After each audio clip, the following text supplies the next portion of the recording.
ଆପଣଙ୍କ ନାଁ କ'ଣ? ନରହରି ନାୟକ। ଆପଣ କେଉଁଠି କହୁଛନ୍ତି? ମୁଁ ପରଶୁରାମରୁ କହୁଛି। ଆପଣଙ୍କ କ'ଣ ଅସୁବିଧା ହେଇଥିଲା? ମୋର ପାରାଲିସ୍ ହେଇଯାଇଥିଲା। ଆପଣଙ୍କର ପାରାଲିସିସ୍ କାହିଁକି ହେଇଥିଲା? ଆଗ ବାତ ହେଇଥିଲା, ଥିଲା କିଡ଼ନୀ କିଡ଼ନୀ ଖରାପ ଥିଲା, ତେଣୁକରି ହେଇଗଲା। ଆପଣ ଏବେ କେତେ ଦିନ ଭିତରେ ଆପଣ ପ୍ରଥମେ ମେଡ଼ିକାଲ ଯେଉଁ ଯାଇଥିଲେ କେତିକି ଭଲ ହୋଇଥିଲେ? ଏବେ 3 ମାସ ହେଲାଣି। ହଁ, ମେଡ଼ିକାଲରୁ ମେଡ଼ିସିନ ଖାଇକିରି ଆପଣ ହାତ ଗୋଡ଼ ଚାଲି ପାରିଥିଲା କି? ନାଇଁ। ଆପଣ ଏବେ ଫିଜିଓଥେରାପି କେତେ ଦିନ ହେଲା କରୁଛନ୍ତି? ଏବେ ମାସଟା ହେଇଗଲା।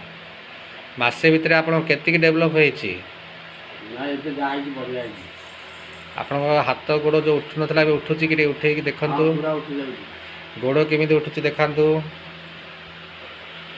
ଆପଣ ଏବେ ଚାହିଁଲେ ସାଇକେଲ ଚଲେଇ ପାରିବେ କି? ହଁ, ଚଲେଇଥିଲି। ଆପଣଙ୍କର ଆଙ୍ଗୁଠି ମୁଠା ପୁରା ହେଉଛି ନା ନାହିଁ ଦେଖାନ୍ତୁ। ହଁ, ହେଉଛି। ବର୍ତ୍ତମାନ ଆପଣ 80% ସୁସ୍ଥ ଅନୁଭବ କରୁଛନ୍ତି କି? ହଁ। ଆପଣଙ୍କ କିଛି ବଥା ବଥି ଅଛି କି? ନାଇଁ ଆଉ। ଆଜ୍ଞା।